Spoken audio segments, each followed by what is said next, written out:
What are the most common naturalistic explanations to the resurrection of Jesus? Dr. Gary Habermas, our guest today, has likely studied the historicity of the resurrection more than anyone alive. In his forthcoming book called On the Resurrection, Volume 2, Alternate Theories, his second of 2 volumes on the resurrection, he explains and responds to the leading alternate theories from the past to the present. This volume is the most extensive critique of naturalistic hypotheses for the resurrection I have ever seen. Whether believer or skeptic, I'd encourage you to read it. Today we're going to give you an in-depth view of what you will find in the book. I believe the first interview you've done on this, Gary. Thanks for coming back. You ready to go? I'm ready to go, Sean, and you're an excellent interviewer, so I'm looking forward to a great time.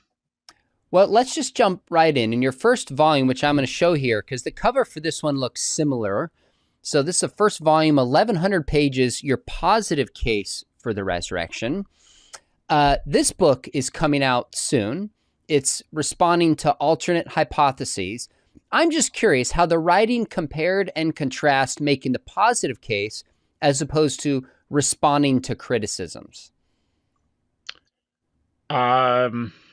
Let's say the first volume was probably easier to write because most people who do resurrection apologetics are more familiar with evidences.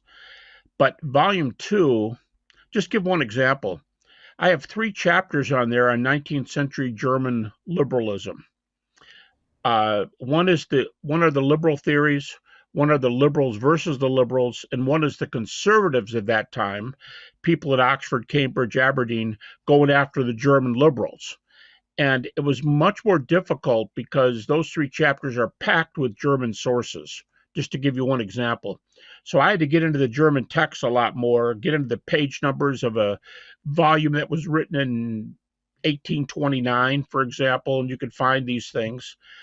And so it was harder to pull off because I was dealing with different languages, and I was dealing with a wider array of critiques that I'd say nobody on either side really deals with. I mean, who does naturalistic theories on? They remember David Strauss, and they remember Theodor Keim, and they remember Bousset and some of those guys.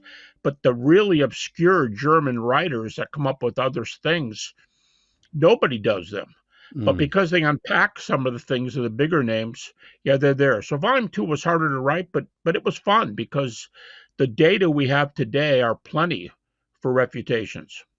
Now, the first volume, I asked you to do the math, and you estimated like 32,000 hours. I didn't ask you ahead of time to run the math, but did it take you about as long as the first volume? More, less? How would you assess just off the cuff?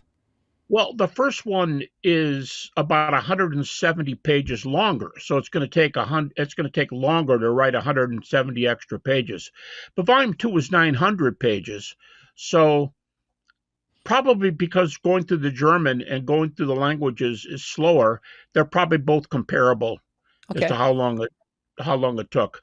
And I also give long lists of refutations, more than I have to, because in refutations it's different strokes for different folks. So if I give 10 refutations of a theory, and I think, for example, 1, 2, and 3 are the best, a reader could think, no, 6 and 8 are the best. So I never know which one might connect with somebody who thinks this naturalistic theory is worth talking about. And so I would give a lot more refutations each time of each of these theories than is normally found.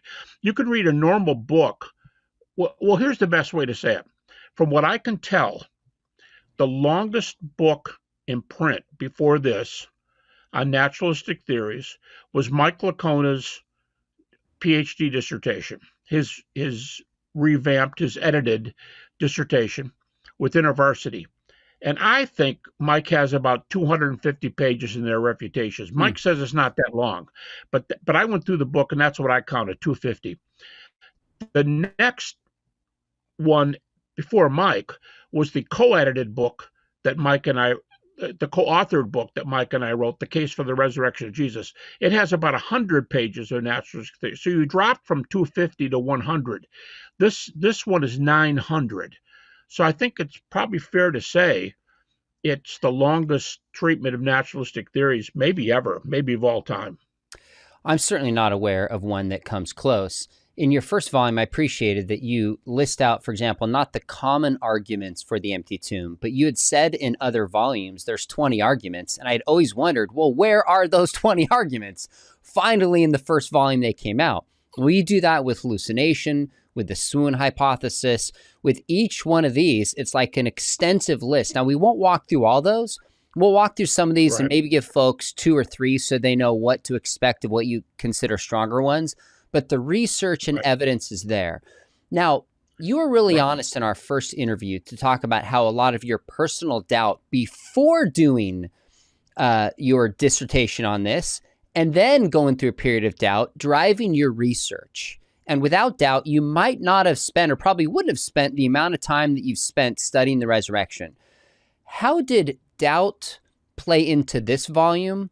Where were you at emotionally? Were you studying some of these thinking, gosh, what if I uncover something here and it challenges something of what I believe? I might have to shift my views. Or are you at the point you've done this so long, you just knew these hypotheses would not stand? Yeah, that's a great question. I tell people, the way I usually say it in a lecture is, I went through doubt straight for 10 years and off and on for a second 10. So that's 20 if you put the both together. But the first 10 were the most intense, when I wondered, could I keep my faith? And then the second period came, which you and I may have talked about. I've done so many interviews, it's hard for me to think about which one. But after I did my PhD dissertation on the resurrection, that is when I had my bout with Buddhism, my personal bout with Buddhism. I think when people say, I mean, I know guys, you know guys, evangelicals, who will say, I used to be an atheist. And if you ask them personally, they'll say, oh, I was 15. Now, at 15, they were brilliant, because these guys are brilliant people. And at 15, I'm sure they thought more deeply than 90% of the people. But I'm just saying, my doubt about Buddhism was not when I was 15. It was post-dissertation, after I did that book on the resurrection. So, but here's the other side. My doubt ended pretty much about 1990. So this is about 35 years ago, my doubt ended. Strangely enough, my wife died 5 years after I'm using for the end of my doubt. She died in 1995. And I wrote in kind of a little diary, and then I wrote a book about her death, and I said it in the book. I thought at the time, wow, this is horrible. It's not bad enough that I have to lose my wife and the mother of my 4 children. My doubts are probably going to come back again. Darn it, I haven't had them for 5 years, 90 or 95. They're probably going to come back again. The doubts never came back. So I hear things every once in a while that I have to stop and think about for a little while, especially the wild ones. There are some crazy ones in this book. Crazy because you never hear them, and odd because they're really silly. Like, what if a UFO? What if Jesus was an alien? In our first co-authored book, Mike Lacona and I, on the case for the resurrection of Jesus, we did Elvis Presley sightings. So some of these are crazy. But I think my doubts were settled by 1990, and virtually nothing bothers me anymore, because there's some, in the minimal facts argument, there are some brakes that you can put on that, in my opinion, things don't get past it. So I'm not bothered by new things that come up. I might stop and think about it and give you an answer tomorrow, but for the most part, by God's grace, the doubts are behind me.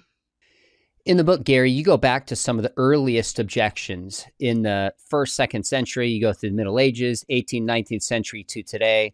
We're not going to look at all of these, but let's look at a couple of the objections that appear first in the first couple centuries, because they still kind of bubble up today.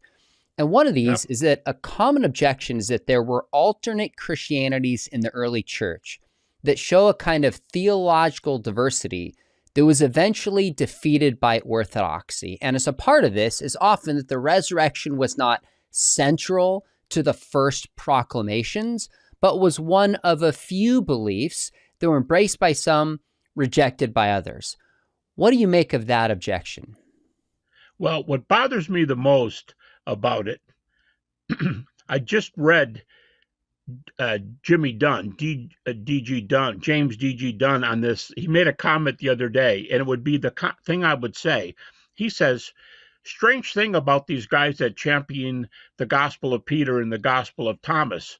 He says, the funny thing about them is, while New Testament scholars as a whole have normal dates for all the New Testament books, these guys like to bring Thomas and Peter, parts of them at least, back to 50 and 60 AD. And they're only these radical guys, and nobody else does that kind of stuff. Well, so I do think if Jimmy Dunn is right about that, and I think he is, today some of these guys bring those books back in the 50s and 60s, but they didn't do that in the early church because they knew Thomas, and they knew, let's put it this way, Bart Ehrman dates Thomas and Peter to a little before 130 AD. Strangely enough, Darrell Bach of Dallas Seminary, a very well-known evangelical New Testament scholar, he allows that Thomas could be late first century. So there's some bending here. But let's just say it this way. Books from 90 AD to 150 AD, and I think it's pretty conservative dating for some of these books.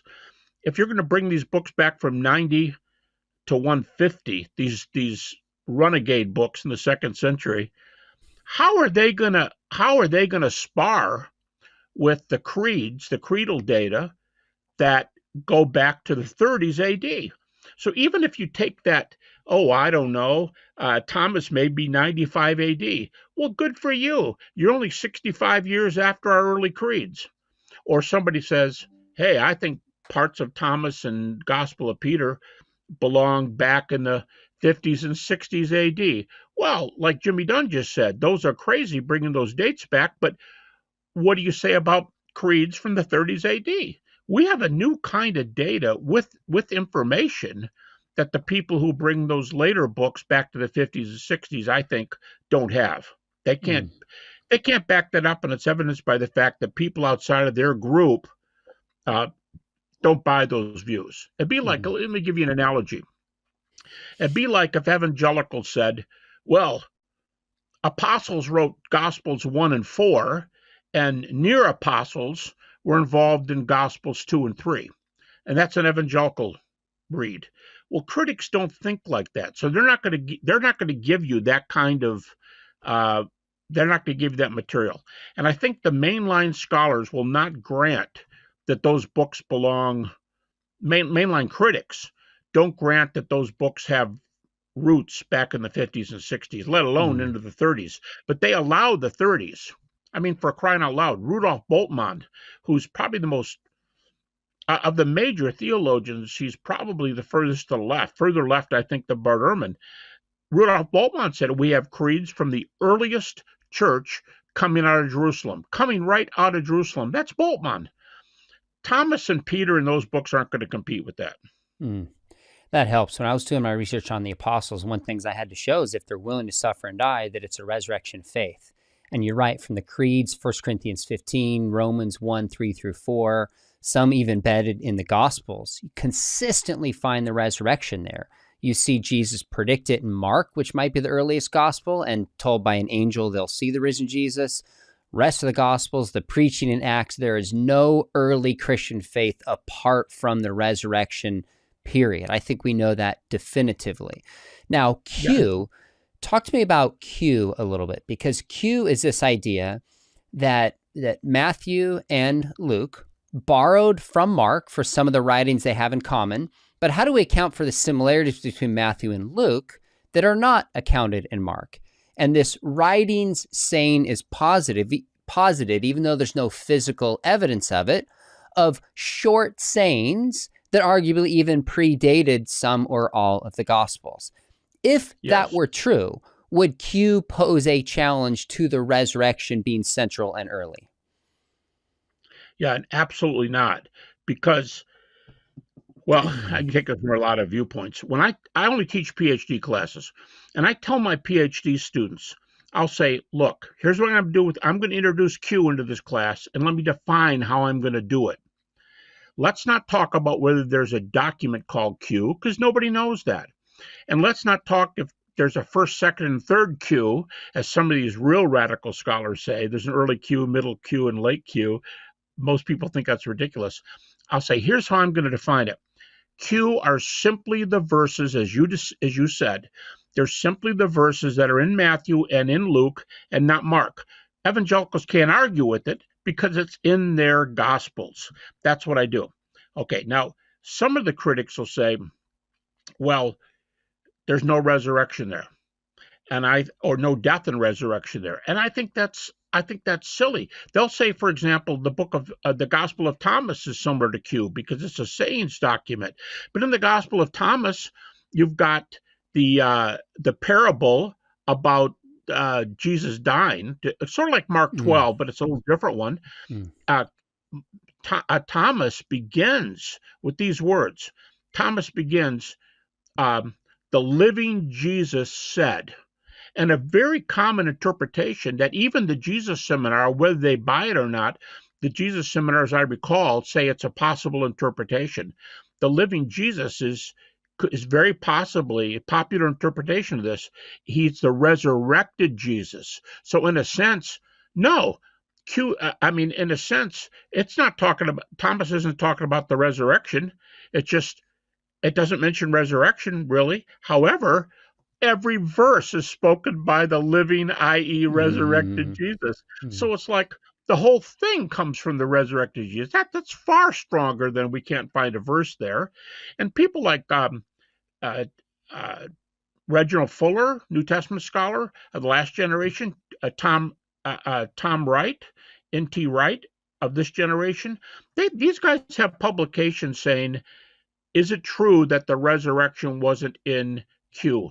And they'll say, first of all, it's not true. Secondly, it's a bogus point.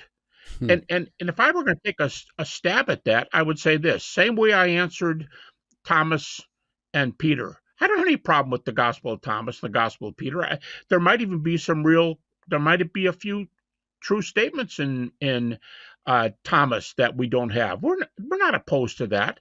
But here's my issue.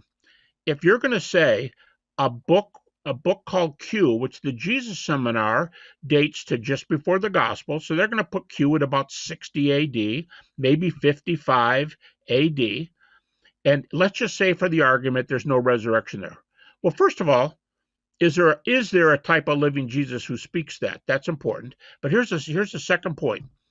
If I've got these creeds from the 30s AD, and the death, burial, and resurrection of Jesus, which this next statement is true, of the dozens of creeds in the New Testament, the vast majority, some have said as high as 80% of the creeds, are about the death and resurrection of Jesus. If the creeds center on the death and resurrection of Jesus, and they're in the 30s, I could just say it this way. I don't care what you do with Q. It's not going to overcome what we have from the 30s, where the death and resurrection is central. Now you move into the 2nd century and the 3rd century with skeptics like Celsus and Porphyry and others. We're going to let people go to the book to read that. Let's jump about 1700 years up to the Enlightenment with Hume. You have an in-depth analysis of really who Hume was, his impact. So for starters, how significant was Hume? And how much does the shadow of Hume still loom today? And then I'm going to come back and look for some of your critique of it. Okay. Hume wrote, well, he died right within days of the Americans signing the Declaration of Independence. So Hume, his life ends then. He writes his Of Miracles, which is not a standalone book. It's not even a standalone. It's part of his inquiry. part of this big influential book inquiry, section 10 is his famous essay on miracles, and it's not very long. Depends on what edition you read it in, but it's not very long. Hume was very influential, and he still is pretty influential today. But to spill the beans a little bit, today the philosophers mostly, they're philosophers who go after professional philosophers who investigate Hume. Many of the philosophers are not theists. Well, a couple of the key ones are not theists. And the tendency today is to think Hume got it all wrong. Hume blew it. Now, we can talk about that, but you said save the critique, so I'll just talk about his influence. When he wrote it, about 20 years before the Declaration of Independence was signed, critics later, and when liberalism was in vogue, what's called German or old liberalism, theology was way more liberal in the 1900s in Germany. The 1800s in Germany, theology was much more liberal than it is today. Third quest for the historical Jesus is to the right of the German liberals. And there are German liberals, David Strauss, for example. David Strauss says in about 1835, now what would that be? That'd be like 85 years after Hume was written. Strauss says something like, ever since Hume is written, we don't have to entertain the thesis that miracles occur. Oh, my goodness. So he was very influential. When I was doing my dissertation and some other journal articles, I cited a string of guys up through the 40s and 50s who said, 1940s and 50s, who said Hume is still very influential and we don't even have to entertain miracles. One of the newest ones was a debate that was done in the pages of Christianity Today in the late 60s, as I recall. And there were several guys participating, but the best known one was Harvey Cox of Harvard University. And a guy, J.N.D. Anderson, a well-known evangelical apologist, J.N.D. Anderson had given a presentation on the resurrection, and there was a panel of three guys making comments, and Cox was one of them. And so as late as almost 1970, Harvey Cox makes the comment. He says, this is the best presentation, Anderson's. This is the best argument for the resurrection I've ever heard. And this is pretty close to a direct quote. He said, but I can't buy it because the Humean mark on my brow is too strong. Wow. The Humean mark on my brow is too strong, like 1968. So Hume is still hot. Now, some of the best interpretations today have gone the other way, and I can talk about why that is. But he was hot. He was hot for a long time, more than if you go back to the Revolutionary War, and we got people all the way up to 1970 bragging about him. He was the in guy against miracles for a long time. I still have some students graduate and have told me at times they're in philosophy class, and basically the assumption is Hume defeated the possibility of miracles. And of course, this is anecdotal, but I've heard that enough to say his shadow is still looming. Now, you have, I don't know, a 15, 20-point critique. Give us maybe just 2 or 3 of the key critiques why you think Hume's rejection of miracles fails. Well, rather than, you tell me if this helps, but instead of a 1, 2, 3, here's problems, let me go back to when that first essay was written, 1751. Sure. And when he wrote it, in those days, pastors, evangelical pastors, were not exactly like evangelical pastors today. These guys were very frequently theologians with a heavy dose of philosophy in their training. And I've got a book on my shelf. It's Critiques of Hume that started in the 1750s and went through about 1780, and there's a few sporadically after. Huxley's one of them. But there were critiques of Hume where these pastor philosophers went after him, and they chewed him up. And a lot of people don't know this story, that they chewed him up in the 1750s and 1760s so badly This is hearsay, but Hume said something, supposedly said something in the presence of an eyewitness who wrote it down, not circumstantial. All right, say whatever you want.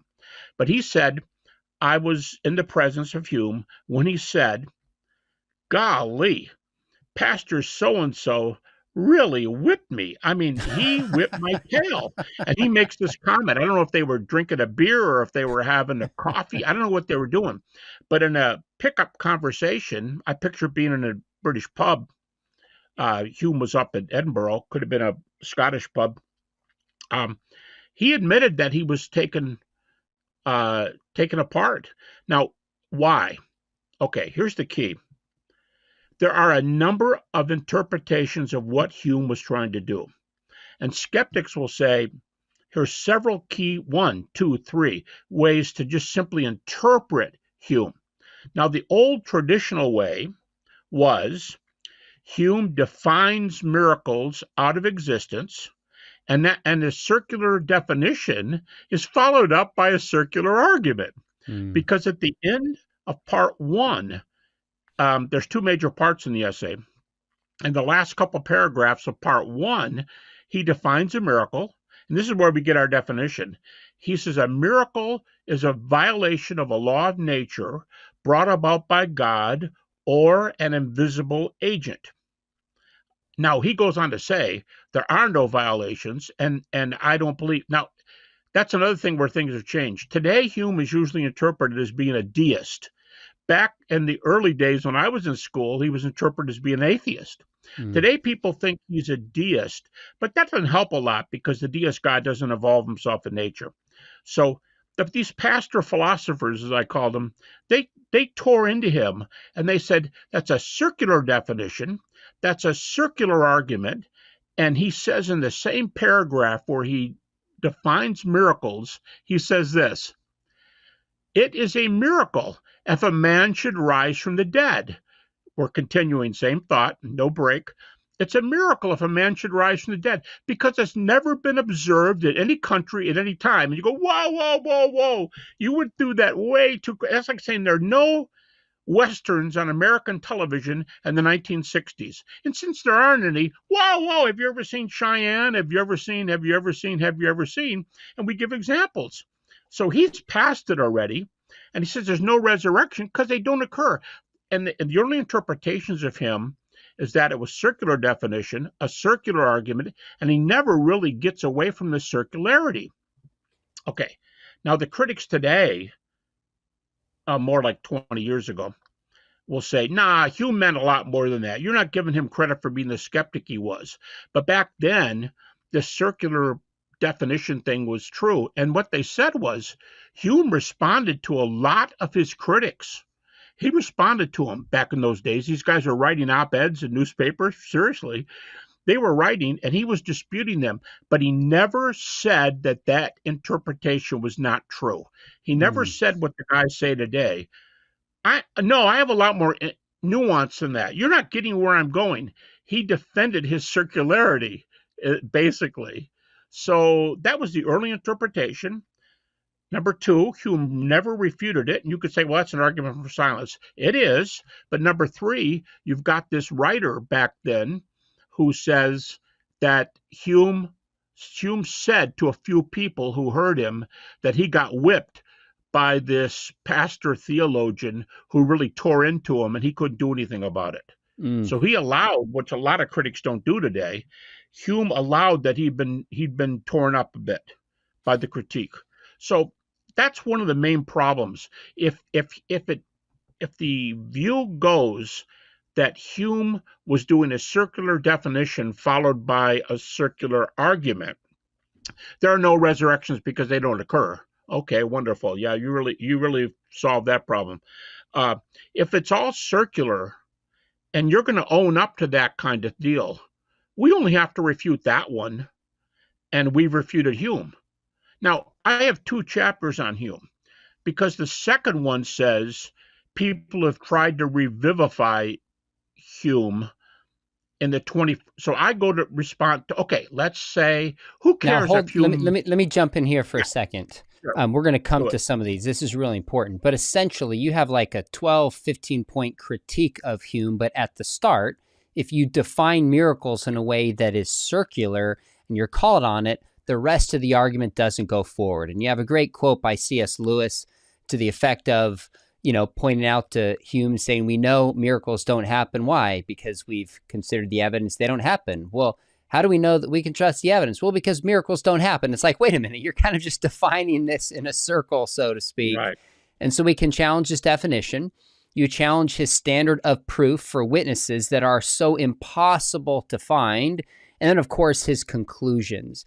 But you're right. At the beginning, if we just critique his understanding and definition and circularity in miracles, that's sufficient. Now, to your point, how you update it, let me just ask you, this is one that I hear commonly. My students in my resurrection class, we spend time interacting with this, is now that it's kind of shift towards the idea that history cannot evaluate miracles. Now, by the way, before you respond to that, I want to make sure people realize that these are kind of meta critiques of the resurrection. We're not looking at the facts. We're not offering alternate hypotheses. These are ways of cutting off the legs of the resurrection argument before we even get there. All you have to show is these critiques don't work for various reasons. Now we can start looking at the facts. But give us your response to the claim that history in principle cannot study miracles, so therefore any amount of evidence we offer for the resurrection isn't doing history. Yeah, you've got a lot of things there. Let me explain the difference between Christian apologists, Christian pastors often say, a priori rejections are illegitimate. You can't have an a priori rejection. Okay. In my PhD class, I start off by telling my class, a course on the resurrection, I tell the class, a posteriori arguments against the resurrection, which dismiss it without looking, no matter what, that's illegitimate. But the kind you're talking about are a priori, let's take the legs out before we get to the body of the argument, and they're legit, because all they're saying is there are considerations before we look at the miracle that if my considerations are true, we can never get to the argument per se. That's right. I think those are a priori objections. I tell my students there's a difference between an objection and a rejection. Rejections are circular. If you reject it on this a priori premise, you are arguing in a circle. But if you set things up ahead of time, and there are a lot of them that are claim to be redoings of Hume, although Hume never said that as far as we know, you have to handle the a priori ones, and that's what I do in the next chapter. In the second chapter, I'm not going to get into it. Sure. But in the second chapter, I handle 22 new takes on Hume, and I give almost 100 responses to those 22. All I'm saying is there are new takes, and there are 4 times as many answers to the new takes. So I don't know if that helps, but yeah. But it's true. I would grant if you can take the legs out from under the table before we see if the table can hold something heavy. Well, if you take the legs off, that makes it very hard to put something heavy on top of the table. So we have to argue the first part that there are no a priori objections, but you're not allowed to do a priori rejections. If you're going to look at this fairly as an objection, then admit when you can't make a go forward. That's not the same as saying, well, there's a swoon theory, there's hallucination. That's Gotcha. rejection. Okay, so we'll get to some of those alternate hypotheses. But one of the common ones today is that history itself cannot consider the miraculous. Thus, history is not a tool that will even allow us to engage the resurrection. If this happened 2,000 years ago, you've cut the legs out on us. What's your response to that? Maybe 1 or 2 points how you would engage that idea. Well, first of all, there's a little part of me. You interviewed my associate researcher, Ben Shaw, not too long ago. Ben wrote his whole dissertation on philosophy of history and defended the view that historians non-Christian historians should be able to view the resurrection. I'm not as strong as Ben is. I'm not as positive as Ben is. Michael Kona has some issues on this too. The three of us talk around. I'm kind of, I see that point. But here's where I would come back. I would say, at worst, you're saying a historian doesn't have the tools to notice a theological argument because he's not a theologian. The historian, at worst, can't recognize this because he or she is not a philosopher. Okay, so I'm going to say, let's just say that you have this data and you say, I'm not trained to answer this. Well, then I'll ask this question. I'll say, but if you had a second PhD in philosophy or a second PhD in theology and your PhD in history, like a couple of there is a German critic in this whole thing who had a German PhD in history and a German PhD in theology. There are some examples. But if you knew that field, then could you respond to it? Oh, yeah. And that's how they parse these disciplines. I would still say you're not changing the data. It's almost irrelevant whether a secular historian can answer the question. The question to me is, in the overall field, do we have enough data to bring this thing forward? And if there's some historians who say, I'm not trained that way, wonderful. Get somebody who's trained in both fields. Now, I'm not trying to point to myself, but my PhD had to satisfy the philosophy and the history departments at Michigan State. I had to satisfy both. They had representatives there, and I had to let them see that this works. And the most complimentary guy on my committee, was from the history department, and he was a Jewish historian. He was a Jewish historian. Wow. And when he walked out of the oral defense, he said, I think this is kind of thoughtful. I think this but he was an historian. So I think it's irrelevant whether we're going to push whether a historian has the tools. If the historian has the tools, great. If the historian doesn't have the tools, let's either get somebody who has the tools for both, or let's help the historian with the tools so he can graft those in, and then we can still do this question. Don't think you're going to avoid it by saying I wasn't trained that way. I'm let's say the guy says, I'm a 20th century American historian, and I don't know about that stuff. You're just telling me you're not trained in ancient history. But you might have as much trouble answering questions about Alexander or Caesar, because that's not your field, 20th century America. So I think it's kind of an irrelevant question in a way. When Ben and Mike and I talk, we just kind of let it go because I think we can do an end around. It doesn't make a difference who's able to answer it and who isn't. Let's get somebody who has enough views grafted in that they can answer the question. Now, where are you? You're not going to, I'd say to those guys, you're not going to cop out on me because you're trained in history and so you can answer the question. Great. That's fantastic. You're going to, that doesn't get you out of the discussion because we'll use this guy over here and he can answer it. He's an historian who can answer it. I'll give you an example. J.K. Elliott is an agnostic historian. Another one is Michael Grant, well-known historian. Wrote books on Jesus and Paul from an historical perspective. Get some historians who can get in there and wrestle with this stuff. That's all you got to do. I don't think we have to answer it for any particular guy. I do have some feelings for that because I do think if a guy's only trained in history, he's going to throw his arms up and go, I don't know about this stuff. I don't know about Caesar or Alexander either. So I see what he's saying, but I think we can get around it very easily. So we're going to shift to 19th century naturalistic hypotheses, but I agree with you on that assessment. It's similar to the question intelligent design has to wrestle with. Is it science or not? And I think a good case is made that intelligence is a part of science. But when it's all said and done, whether it's science or not, and we have to bring in philosophy, my question is it true? Where does the evidence point? Let's be at least open to a possible intelligent agent. And if we look at history this way, then we can follow the data where it leads. All we have to do is be open to it. And you point this out. Now, in the 19th century, the objections were less kind of meta, as we might say, cutting out the legs. People were offering naturalistic hypotheses. Now, you point out in the book that these are much less popular today, but they pop up on the internet. They pop up in a few journal articles.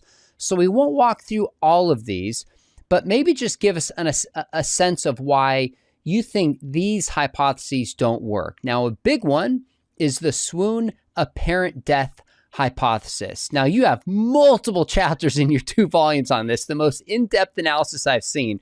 But what are 1 or 2 reasons why the vast majority of scholars reject that alternate hypothesis? First of all, let me make a comment in passing about what you just said a moment ago. You said intelligent design, and bringing that up.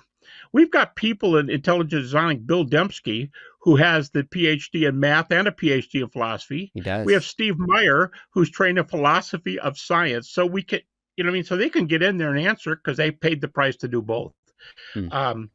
Okay, back to naturalistic theories. You want me to give some refutations of apparent death? 1 or 2 reasons why that one just has been rejected almost universally. Yeah. By the way, that thing goes way back before the German. That goes back to the deists, guys from 1729, way before, and they're doing Swoon. But there's a lot of problems today. Let me start with 2 quotes, and then I'll fill them in. I know quotes won't solve it. John Dominic Crossan of the Jesus Seminar and Marcus Borg, the late Marcus Borg of the Jesus Seminar, both have a quote that is very similar. And Crossan's is this. He says, I take it absolutely for granted that Jesus died by crucifixion. And Borg says something just like that. Today, it is, well, it's a minimal fact. So I'm going to say I'm allowing it because it's unanimous. All right. There's a number of problems with this. Number one, back to Ben Shaw, myself, and a medical doctor from Texas, a neurologist. The 3 of us did an article for the Baylor Baylor Medical Journal, and we asked the question: what do scholars in the field think killed Jesus on the cross? And there are a lot of medical doctors, Christians and non-Christians, who object to this. But by far the most common theory, this theory is more held than all the other ones doubled, and that is that Jesus died by asphyxiation. The thing about asphyxiation, if it's true about asphyxiation, is that you don't have to have an MD from Johns Hopkins or Harvard. You can just be a lowly centurion standing there and just report what you see. All right. How do you know the guys on each side of Jesus had to have their ankles broken? Well, because they're kicking up a storm and cussing everybody out and saying things. And by the way, you got to push up to do that stuff because you got to exhale. But Jesus is real quiet, and he's on the low position on the cross. And if you're in the low position on the cross for any amount of time, in certain German experiments, that can happen in as little time as 12 minutes to die in the low position. Jesus wasn't saying anything, and he was out. You don't fake out. That's like when they go to push my head underwater, I'm just going to hold my breath and outlive it. Well, what if they hold you underwater for 5 minutes? Holding your breath's not going to help. So if Jesus is on the low position on the cross, you can't fake asphyxiation, if that's true. And by the way, if it's not asphyxiation, why did they break the ankles of the 2 men on each side of Jesus? Now, one comeback for that is, oh, come on, that's in the Gospels, and breaking the ankles are in the Gospel of John. The other Gospels don't tell that. Go, time out. We have archaeological cases, which I bring out in this 2nd volume, archaeological cases of people having their ankles broken on the cross. And so they did. Now, why do you break ankles? If you wanted to, I mean, Hengel's little book on crucifixion, they threatened one guy with a bow and arrow. Shut up and quit screaming at us or we're going to shoot you.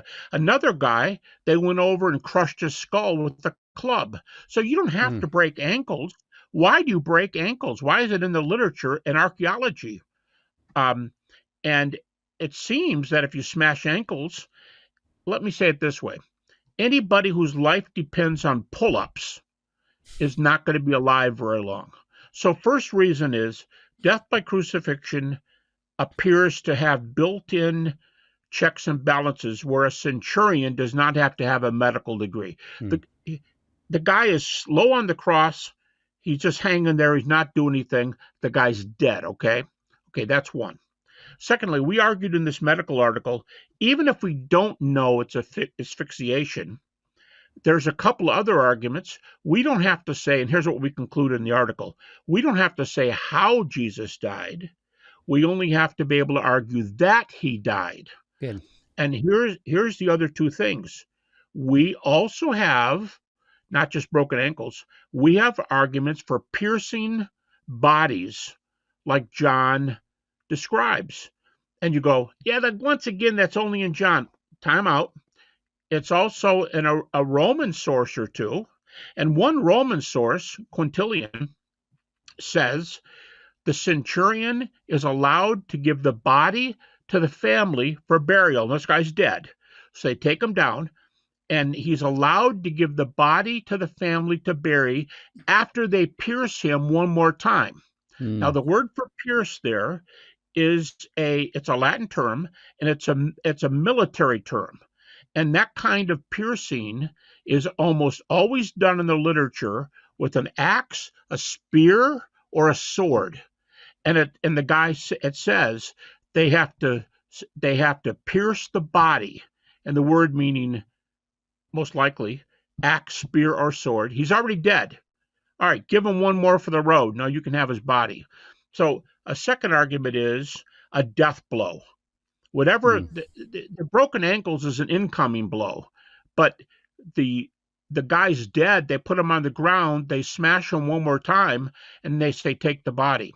All right, so there's evidence for a chest wound, and thirdly, David Strauss's famous critique against the swoon theory, which has been devastating down through history. Crossan and Borg, you go, why do they admit this? Because of David Strauss. David Strauss is a German, there's almost nobody more liberal than David Strauss in the 19th century. In fact, when he died in the early 70s, I think 72 or 73, 1872 or 3, he died as a disillusioned man who'd given up belief in a personal God and had given up a belief in personal immortality. Those views were very common in German liberalism, but he walked away from them. He was very skeptical. And yet he said, here's the problem with the swoon theory. The famous, and it's still given today, Strauss's critique is still given. A man who's been crucified and his shape, and, well, if you believe the Gospels, a day and a half later, he's going to walk to where the disciples are. He's hunched over. He's holding his side. He's worked the wounds back open. He's sweating. He hasn't even taken a shower, hasn't washed his hair. He looks horrible. He can't walk. And he knocks on the door, and he says, I told you I would rise again from the dead. And he can barely get the words out. Well, basically, Peter would say, Andrew, get some water in a bowl. Mary, get some clean rags. And they wouldn't, the Jesus of the, here it is, Sean, the Jesus of the swoon theory is a living Jesus, but he's not a raised Jesus. He's not, as Strauss says, he's not the crucified and risen Lord of life. He's a guy who skirted the Roman, faked him out, and he's still alive, but he's going to die again. He's like Lazarus. So those are three responses. You can tell what happens on the cross, and the broken ankles are key. What do you do with the chest wound? And even if those fail, Strauss's critique, pardon the pun, but Strauss's critique killed the swoon theory.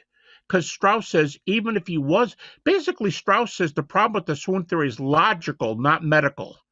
Because the Jesus on the cross cannot make somebody think he's alive, but he's not raised. But what did the church proclaim immediately? He's raised. That's not what Jesus was. He wasn't raised. They nursed him back to health, and they all knew that. How do you explain their transformation? How do you explain their willingness to die? So that's how it started. And guess what? Crossan, who says I take it utterly for granted, Crossan even says Jesus died on the cross, I take it for granted, probably something to do with asphyxiation and pushing up and down and going back down again. So he gets no further than the first one. of those three. But Strauss was the end of the swoon theory. I'll make one more comment. In the famous, it's one of my favorite books, Albert Schweitzer's Quest for the Historical Jesus. It's brilliant the way he goes through all these German theories. And before Strauss in 1835, the swoon theory was the most popular view, probably held by Schleiermacher, definitely held by Heinrich Paulus, just before Strauss. After Strauss's critique, there are no more takers of the swoon theory for the rest of the book. So it's almost like David Strauss, the critic, single-handedly silenced all his buddies. You point out that a lot of these 19th century critics who don't believe in the resurrection kind of do friendly fire and shoot each other's theories down. Now, you walk through the wrong tomb theory, Kersop Lake and others popularized that. You walk through some non-disciple stole the body of Jesus, but maybe just make one or two criticisms about how you think either the disciples or someone else stealing the body, that's not an adequate theory. Yeah, let me make a passing comment about Kersop Lake. He came from England, and he was a professor at Harvard, and he doesn't really propose the wrong tomb theory. It's in his book on the resurrection of Jesus, and it's a passing comment, like of a half a sentence. He goes, I don't know. Maybe they went to the wrong tomb. But here's the crazy thing. He doesn't argue the theory. It's only a passing comment. And secondly, you got to be ready for this. Kersop Lake believed that Jesus was risen from the dead. He believed in the resurrection. So we don't know that stuff. When we tell the theory divorced from the historical context, and you got a resurrection there. Okay.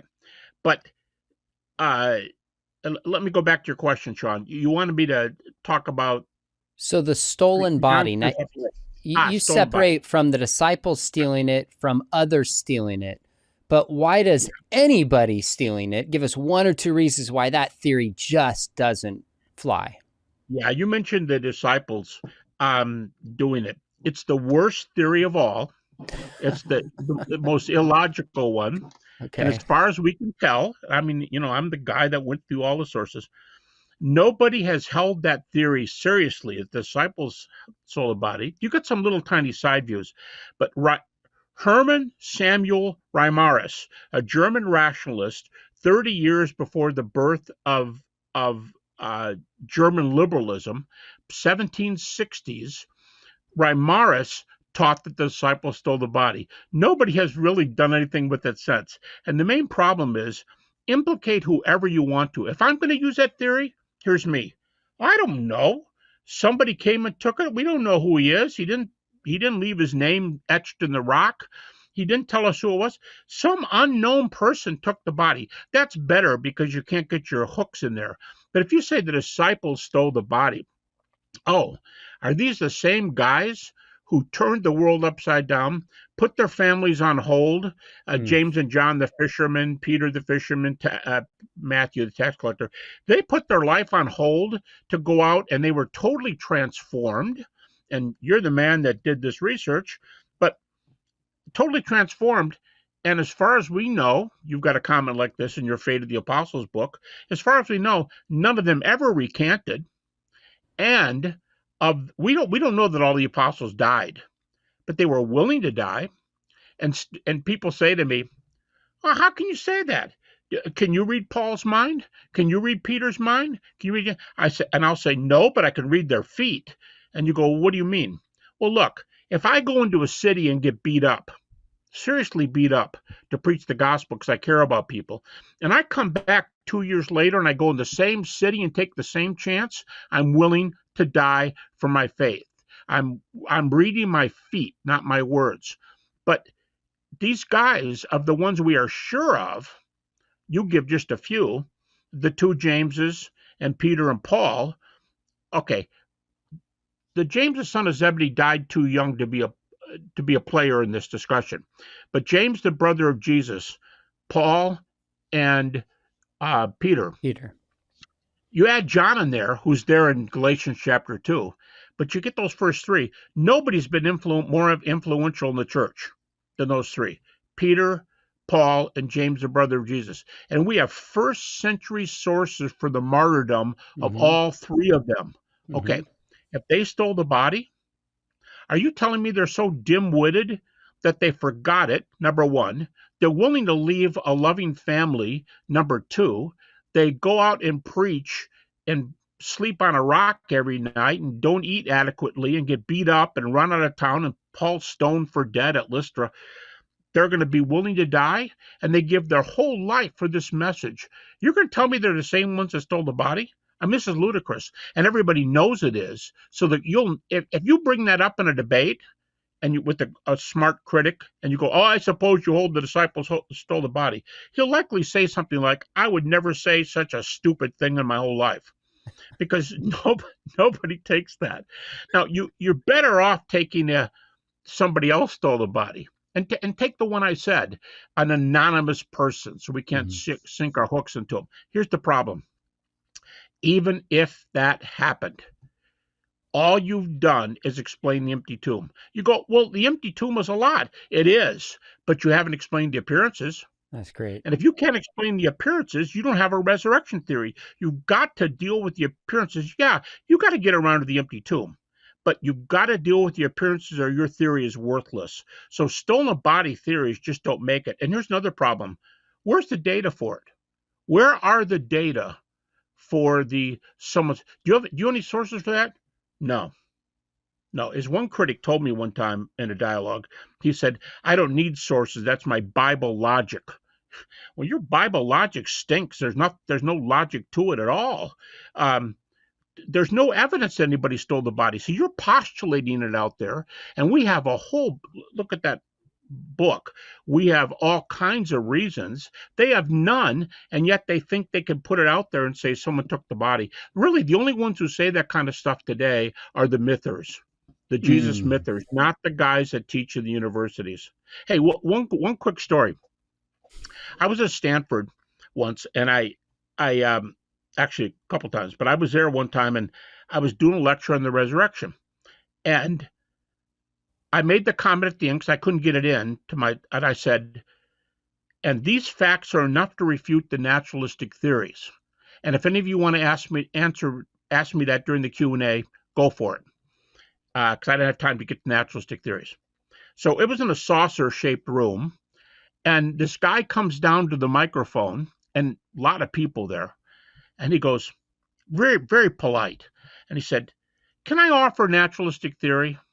And I said, "Absolutely. Thank you for doing that." He said, "Okay, how about the disciples stole the body?" Now, I don't know what it is, Sean, but these people, that is a go-to view along with hallucination. You hear these two popularly, regularly. But he said, "How do you know the disciples stole the body?" Well, I tell my students, when you're in a debate or talking, number your critiques so that when you walk away, someone doesn't say, "Oh, yeah, he gave me 3 critiques." And I would go, "Excuse me, I gave you 8. Don't you remember the number 8?"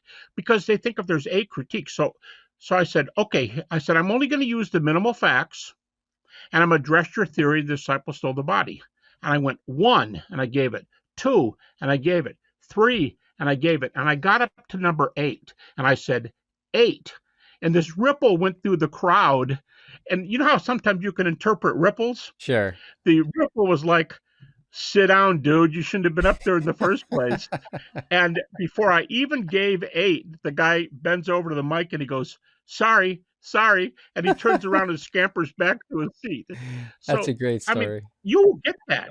You'll get the objection, but not from the scholars who know the data. Now, your book's focused distinctly on the scholarly literature. So you're not engaging YouTube videos, you're not engaging blogs or the internet, which is totally fine. You've got to focus. That's where it's at. On a popular level, I hear this a decent amount, but certainly not in the scholarly literature. Now, let me jump to another one that is the same before we get to modern day objections. This one I want to bring in because for me, I've shared with you, I went through a doubting season in kind of the mid-90s. And one of the things that hit it off was this idea that Christianity was just patterned after these dying and rising gods, and Jesus didn't exist. And I had never heard that before, Gary, as probably 19 years old. and it rattled me. I don't know what it is, but there's something about this theory for people that don't have the training are drawn Yeah. to it. It's all over the internet. And yet I think it's one of the worst objections for so many reasons. Now, you narrowed down your critique to two questions. One is, were there dying and rising gods? Second, do we have evidence that the early Christians borrowed from these dying and rising gods? Now, if there aren't any dying and rising gods before Jesus, then clearly they didn't borrow from the dying and rising gods. But you have the most careful discussion that I have seen on scholars who differ over whether or not there's dying and rising gods before Jesus. Maybe just give us a synopsis of that, then we can move to question 2. Sure. There is a Scandinavian scholar. Interestingly enough, I never met him when I was lecturing up there, but I was with one of his PhD students. I think he was Swedish. But his name is Mettinger, and I can't say it the way the locals say it, but it's Mettinger, and they roll it. And he wrote a book arguing that there were, not that Christians borrowed, but that there were pre-Christian dying and rising gods. And I think he gave 3 examples, that there were 3 of all the many that people put out there in the literature from India over to Western Europe. There's dozens. And he picked 3. But here's the interesting thing.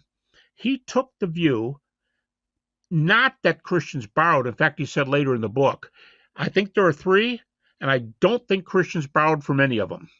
So the second question, so now it's, like you said, if there's none, they can't have stolen it. Well, his answer was, there are few, but they didn't use them.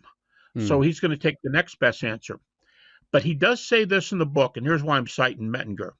Mettinger says, as far as I know, I'm one of only 3 scholars who believe there are pre-Christian dying and rising gods. 3. Of all the specialists in the field, I'm one of 3. And then he goes on and says, but they had no influence on Christians at all. Christians didn't borrow.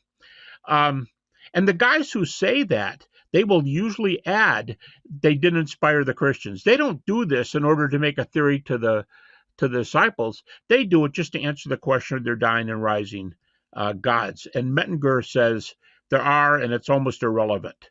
The point I'm making is the vast majority of trained scholars think this is a dead end at the first one. Are there any? The vast majority think there's none. And the ones who argue against it, there's 2 guys, both named Smith. Unfortunately, one of them just passed away a couple of years ago, but he was one of these guys who had a title, Professor at Large at the University of Chicago. And Professor at Large, as I understand it, means you can go into any department and teach at any course. I mean, these guys are just great. But he did a PhD at Yale on dying and rising gods. And he said there are absolutely none. And his reasoning is taken by people. He's like the dean of you're not going to get to first base. But he has this comment, and he says, there are a lot of stories in the ancient world where a guy goes away and comes home. Okay. There are other stories where a guy dies and he doesn't come back. There are other stories. There's one in particular, Zalmoxis. There's a case where a guy made an apartment for himself. I'm juicing it up, but he lived underground for a while, said he died, went underground, and came out later and said, I'm alive, but he never died in the first place. And so Smith makes this great little one-liner, and he goes, they leave and come back, or leave and don't come back, but they don't die and rise. They die and don't return, or they return and don't die. And then he says the summary sentence, but we don't have a case in the ancient world where somebody clearly dies and comes back. And you're not talking about human beings here. You're talking about mythology. You're talking about Fraser's Golden Bough. You're talking about stories. He's asking, is there a Hansel and Gretel story that Hansel dies and comes back to life? That's what it's like. They're not arguing there were real people. They're just saying, was there a story? And Smith says, not a one. Now, Mettinger says, No, I think there's a few, but I'm one of three guys. So first of all, just square number one, you have to get to first base before you can get home. But if there's like virtually nobody who thinks you can get to first base, this theory is hurting badly. Mm. But almost nobody today thinks the disciples borrowed that stuff. And like Wolfhard Pannenberg said in the 60s, when he was an atheist, and he was famous for thinking you could show Jesus was raised from the dead, and if he was raised from the dead, then what he said about himself was true, and so on. This is Wolfhard Pannenberg. And Pannenberg says, what you can't do with these theories, even if there were myths out there, and even if the Christians were bound to buy something from them, you can't start the theory with the myth. The myth doesn't get the guys psyched up and ready to die and exuberantly going from village to village. You need something else to get the ball rolling. If the ball's rolling, maybe they took a story here and there down the road, because he wasn't like an inerrantist or something. He believes all kinds of problems in the New Testament. But he's saying it doesn't get the ball rolling. He said his words are, it's an idle venture. That's a quote. To think that getting these stories, even if you get past the first stage, you get the second, and now you say that it fired them up. They're not going to be sitting around a campfire and say, hey, you know what, I heard a story and this was really cool. And they go, yeah, like Blazing Saddles or something, to go back to date myself. These guys are around the fire and everybody's talking, and, it's like what happens when you get drunk, I guess. And they get all excited. That's not going to get you exuberant. Because you hear a story that's really cool, you're going to say, I'm leaving my fishing business tomorrow, and I'm going to convert the world even if I die for it. It's not the beginning of it. Pannenberg's point is you can't start the story with that. The story starts with guys, and everybody's unanimous on this, and the critics. You have to start the story with these guys thought they saw something. Nothing about the legends gets you even going on that one. Might help you when you're down the road, but you got to get the car. If the car doesn't start, it can't go down the road. So talk to me later about the car going, but if you can't get the engine going, you're not going anywhere. And that theory does not get the Christian engine going. Gary, when I helped my dad update his book, Evidence Demands Verdict, because this objection was so personal to me, I really oversaw and did a lot of the research on that chapter and was like, this is the best critique in my mind of the dying and rising God hypothesis. When we do an update in 2029, that's actually the next update, there is even more in your chapter because you've gone back to the original sources that I had not seen before. You point out a lot of really important things, like a lot of the similarities that Christianity allegedly borrowed from these pagan myths, you actually find in the Old Testament. There's nothing really unique that's there. You also say the differences are far greater. You talk about the dating, that many of these that have any similar parallels actually come afterwards, and borrowing might have gone the other direction. So there's an entrenched critique of this I hope people will check out. Now let's shift to more modern objections that people might have, where you might say the debate is being. By the way, if I could jump in there real fast. When you say most of them are later, they are. Attis and Adonis, two real well-known ones, they're from the 2nd and 3rd century AD. And we have data from those towns. We have data. We have critics who tell the story. Christians came to town and said, trust Christ and you can have eternal life. Well, the local mystery religions weren't teaching the eternal life part. But when the Christians came and one-upped them, because they promised a life here and eternal life in the age to come, the mystery religions added eternal life onto it. They added resurrection to their story, Attis and Adonis, in the 2nd and 3rd century AD. And critics admit this widely. So that's another big problem. The story comes late. So, I mean, you raised it. It's a knockout point. And when you put them all together, there's a lot of knockout points. And this is a reason why nobody holds that view. When I say nobody, I'm talking about critical scholars. Right. Trained in this material. So let's move to some of the alternate hypotheses that somebody, meaning at least some scholars, embrace, because some of these 19th century ones are pretty easy to dismiss in light of where we are in terms of scholarship today, where maybe they weren't at that time. One of the big hypotheses, of course, Gerd Ludemann has talked about this and advanced this and debated William Lane Craig on this, is the hallucination hypothesis.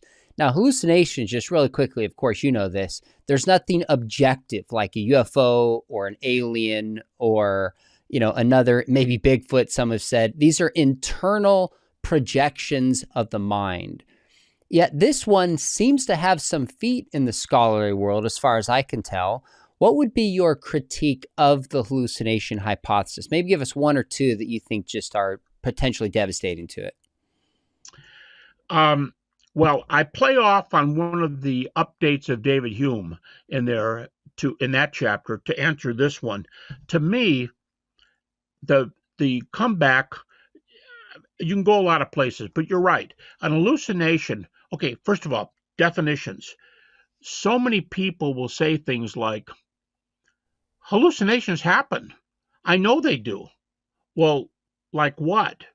Because, well, one time I saw this creature out in the woods and I thought it was Bigfoot. But there was something there. It turned out to be a bear.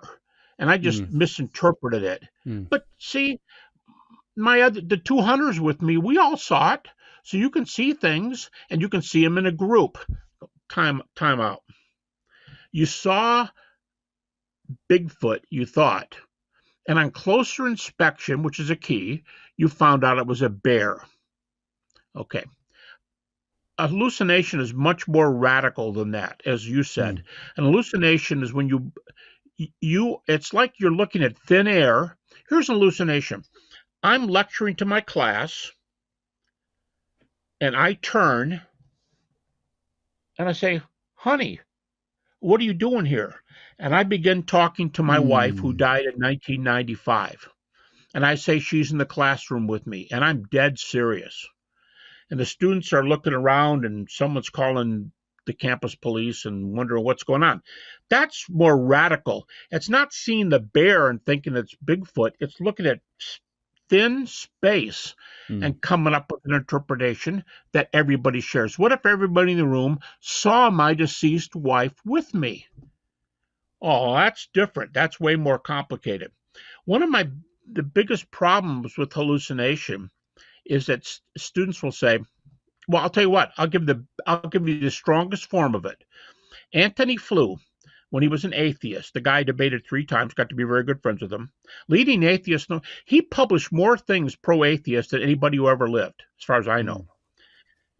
And he gives what he calls the natural miracle objection. I'll give people who are listening, I probably shouldn't do this, but I'll give people probably maybe the toughest, it's a form of hallucination, but I'll give the toughest objection. Here's Antony Flew.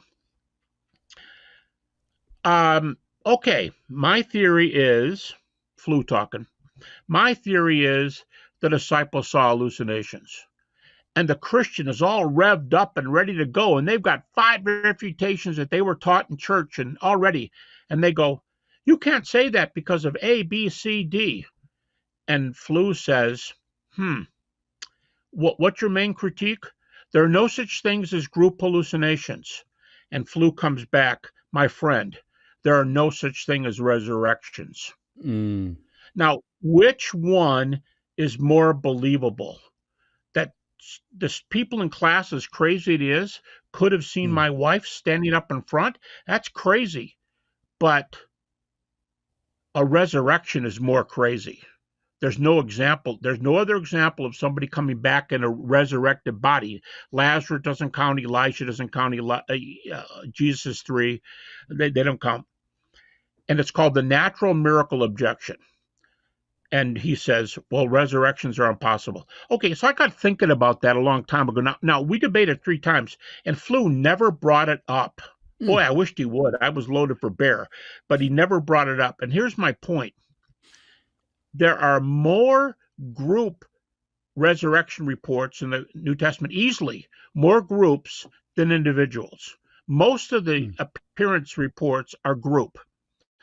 And they go, and so his thing was, okay, whatever. I'll give it to you. I won't argue about the text. I'll just give it to you. So you got a group, but there's no such thing as resurrection. So whatever that group saw, it wasn't a resurrection. And so I thought about this for a while, and I said, I didn't have to say it. This is what I would have said, but he never brought it up. I said, Tony, consider something. The natural resurrection objection doesn't work here. Why not? And if he were to verbalize it, I think he'd say, a group hallucination, we mean there's not one cited in the psychological or medical literature for 25 years. I've had guys look through the med sources and there's no verified case. But let's say you got one. It's still more likely than a guy coming back from the dead, which has never happened if you disallow Jesus. And I said, but Tony, here's the problem. Your natural miracle isn't a natural miracle. A natural group hallucination that's never been cited before won't fit here. Why not? Because there were multiple group appearances. In 1 Corinthians 15, the earliest creed, the most respected text in the New Testament, you have 3 group appearances, the 12, 500, and all the apostles. Tony, you're trying to put, they wrongly thought they saw Jesus because a natural miracle has more chance than a real resurrection. But Tony, you can't get off that easy. Here's the resurrection theory. Here's what you have to say, Tony. I want you to defend this. Here's your view. Not the disciples thought they saw Jesus but it was a group hallucination, and it's never been noticed before in medicine, but it happened one time because that's more likely than a real resurrection. I said, Tony, you can't do it like that. Here's your objection. You have to defend not a group hallucination theory. You have to defend a group hallucination, group hallucination, group hallucination, group hallucination, group hallucination theory. Now, what is more likely? That there is one resurrection or 5 or 10 group hallucinations that have never been observed possibly in medical science or psychological science. Now, what's more likely? And he might say, I don't know, I still think a resurrection is less likely. What else is he going to say? He'd have to say, it's still less likely. I'm saying, Tony, here's your problem. You're a naturalist. You don't have God in your system. A lot of people, Alvin Plantinga, Richard Swinburne, there are a lot of smart people who think God's there with good reasons. If God is in your system, you lost everything. Because a major naturalistic philosopher, by the way, he just wrote a critique of the resurrection and said there's virtually zero chance that it could happen. But then I think he wasn't watching what he said, but here's what he says. I don't believe in God, he says. But if you have a being who's omnipotent and omniscient, I would say there's 100% chance of the resurrection. He actually says it in print. So, Tony, what's more likely? One group hallucination or group hallucination, group hallucination, group hallucination, group hallucination? When I can say I've got good evidence for God, and all God has to do is click his fingers and you got a resurrection just like that. And this philosopher allows it, the argument. He's a very sophisticated philosopher, and he allows it. So I think one of the biggest comebacks is one sighting, one isn't going to do it. You could say, well, I got a case over here, and I think this is a group sighting, and it wasn't real. Okay, but now you got to come up with group sighting, group sighting, group sighting, group sighting, group sighting, group. And someone goes, well, you can't argue that many from the Gospels. Hey, I got 3 from the Creed alone. And they always include Mary Magdalene and the women. That's 4. So I have 4. So now I have a group hallucination, group hallucination, group hallucination, group hallucination. That's just one of the comebacks.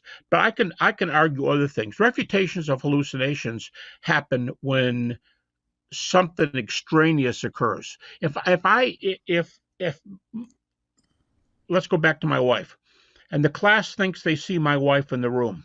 What if people say, I don't know what's going on here, but can we ask her if she can do something? Like what? Take my book and throw it on the floor.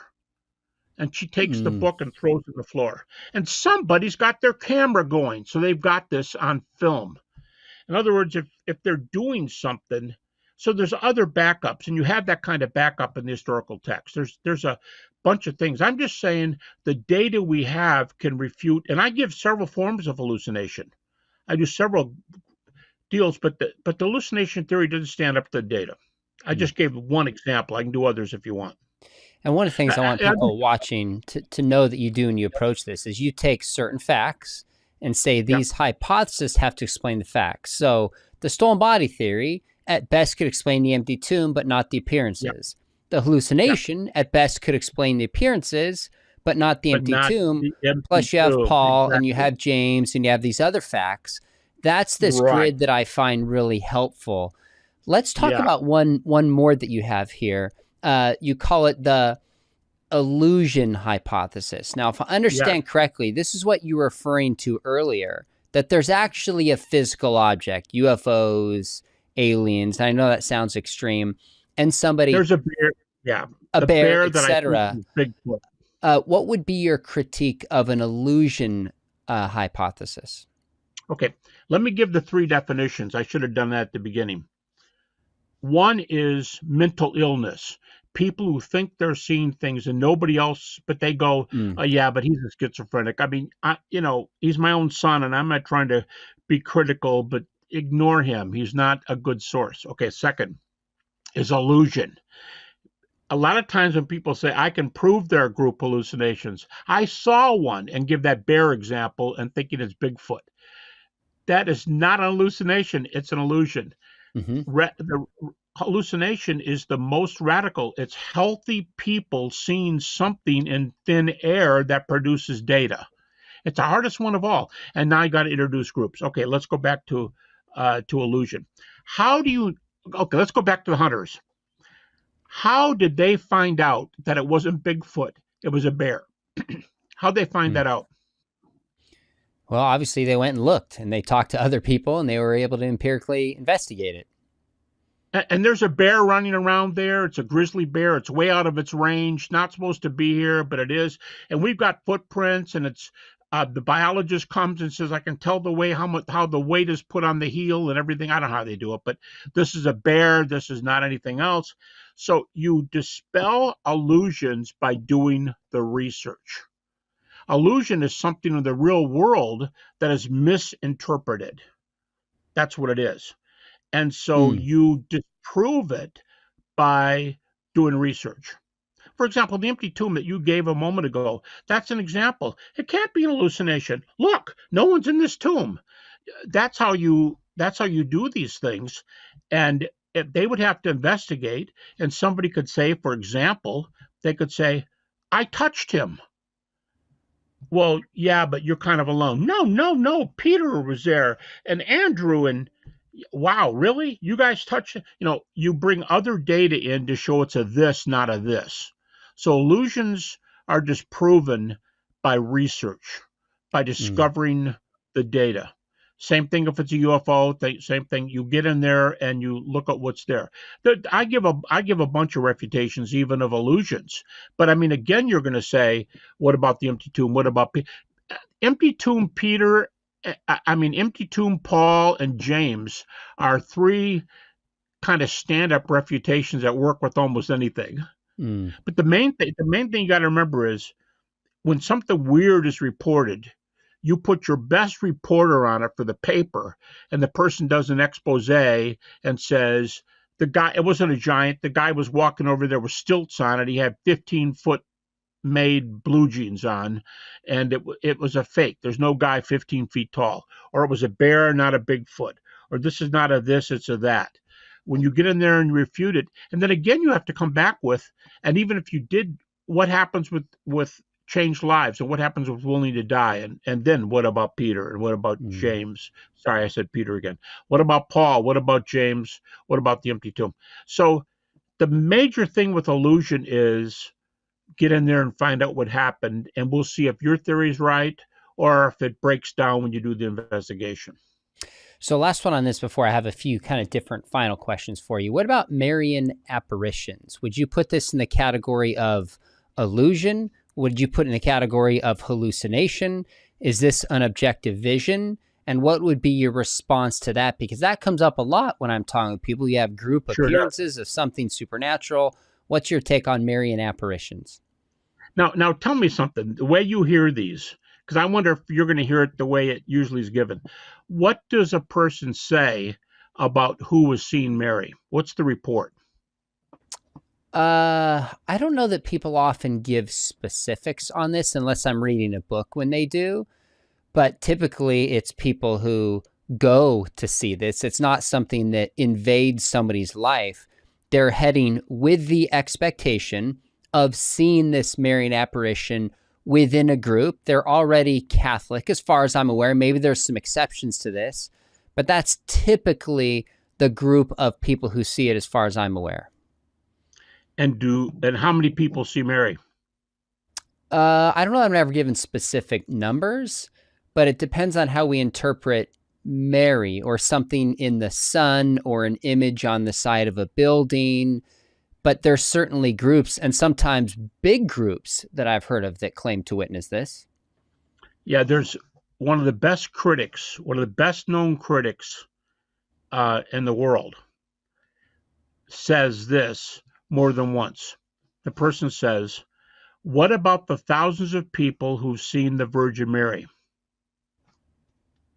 Time out. Thousands of people don't see the Virgin Mary. Oh, that's because you're a Protestant and you're an unbeliever. No, no, no, no. I'm a graduate of a Catholic university. I can move with the Catholics. That's okay. I can think like that, but you're missing my point. Thousands of people come, but they don't see Mary. They watch the kids watch Mary. If you think about it, it's the opposite of resurrection. As far as we know in the resurrection appearances, everybody present saw Jesus, as far as we know. In the Marian apparitions, a few of the kids see Mary, and 99% of the people there don't see Mary. They don't see her. They watch the kids watch her, or they watch the kids say they're watching her. Then what do you do with the cases where some of the kids say she's there and one or two say she's not? What do you do with those cases? So, first of all, before I even started like this, I should have went to something else. I know a lot of your listeners may not like this point, but I'll make the point, because sometimes when you're arguing against theories, you concede things that, while they're not going to make some Christians happy, you're going to kill the theory by doing it. Okay. And what if I started like this? I'll come back in a minute to the thousands watch the women, watch the kids watch Mary. What if I said, whenever you read the literature on group appearances, and if they're not using illusions, the Bigfoot ones, if they're doing hallucinations, they're saying thousands saw Mary as a general rule. Not true, not what the people are claiming. But what if I said, so every case you have, because there are examples in books where every case they use is a Marian apparition. And what if I said this? Whoa, well, I'm not Catholic, but if that really happened, I guess the God of Christianity exists and we're all on our way to heaven. You go, wait a minute, you're not Catholic. You can't say that. No, just hang in there with me. I'm not saying it happened. I'm saying, what's the worst that can happen for Protestants? Mary really appeared, and I gotcha. Mary really appeared, and is that a Hindu view? Is that a Buddhist view? Is it a Christian view? No, she's Jesus's mother. That'd be pretty cool if God let Jesus' mother, come back and appear to everybody. If God wants to do that, I'm going to tell you something. God can do it. It can. Now, I don't believe it happens. But what happens with this theory? Ready? Christianity is confirmed. Yeah, but you're not a Christian. Well, yeah, I know. But my master's degree is from a Catholic, a Jesuit university. I'm going to tell you, they think in Vatican II, and I got the book right over there on the shelf. And Vatican II, they embrace a universalism, but certainly Protestants are going to make it. Protestants are included. So if I just go, time out, let's just say it's true. I don't think it is, but let's just say it's true. I think this debate's over. I think God exists. Mary's his mother. Jesus is raised from the dead because Mary tells us that. The gospel's true. I'm good to go. Thank you for helping my faith. And they're not ready for that because in the books that do this, they're almost all the group things are Mary, Mary, Mary, Mary. Well, Mary goes to the empty tomb. And so, but back to the people. What about the case that it's the opposite of resurrection? A few children claim to see Mary, and one or two says they don't, children, and none of the people do. What do they see? They see the sun dancing across. Listen, if we just had an eclipse, worldwide eclipse. If you stare, what do they tell you? Put glasses on. There's a certain kind. I'm no expert, but I understand. There's a certain kind of eye destruction that leads to blindness. And if you stare at the sun, people on drugs sometimes, if you stare at the sun, you can lose your vision or a significant part of it. So these people are saying they see they're staring and they see all this stuff happen. And that's another thing. Of the thousands who are there and they see the sun, only a few do it. I know a guy, if I told you, you would know him in a heartbeat. He's a very well-known Christian apologist. He went to Medjugorje. He went there. And he watched the thousands of people, and he watched the little visionaries, the children. He watched them. And one of his relatives, I think he said, he has made 17 trips to Medjugorje, the guy's uncle. 17 trips to Medjugorje. I said, has he ever seen anything? He said, well, you know what? I'm not the guy to ask because I'm not sure. Boy, I would sure would ask him this if I were with him. He said, I'm pretty sure he's never seen anything. He's never seen the sun dance. Of course, he's never seen Mary. He just goes there because it's a wonderful atmosphere and he's Catholic and guy's well-to-do and he can do it. But he's been there and not seen anything. So what is it when a bunch of people see the sun, but thousands don't see it? The story just breaks down at all kinds of levels. But when people say thousands of people saw Mary, from the beginning it's a joke because that's not what the reports say. And the Catholics don't think that. But what do you think about that first response, Sean? If I just said, thanks for confirming Christianity for me. Are you Catholic? I think strategically, it's a wise move to say, even if this objection is true, what follows from it? So I'll do a similar thing with contradictions. Even if there are contradictions, does that mean Jesus didn't claim to be God? The resurrection didn't happen? Not necessarily. Let's keep the main thing, and then we can get to those issues. So I think that's a completely fair way to approach it amidst the critique of it happening. Now, let me ask you one last one on this. Is probably 25 years ago, I had breakfast with J.P. Moreland when I was first doing research with my dad on the resurrection before I even went to Talbot's. This is like early 2000s, maybe late 90s. And I said, if you were going to give a naturalistic hypothesis for rejecting the resurrection, what would it be?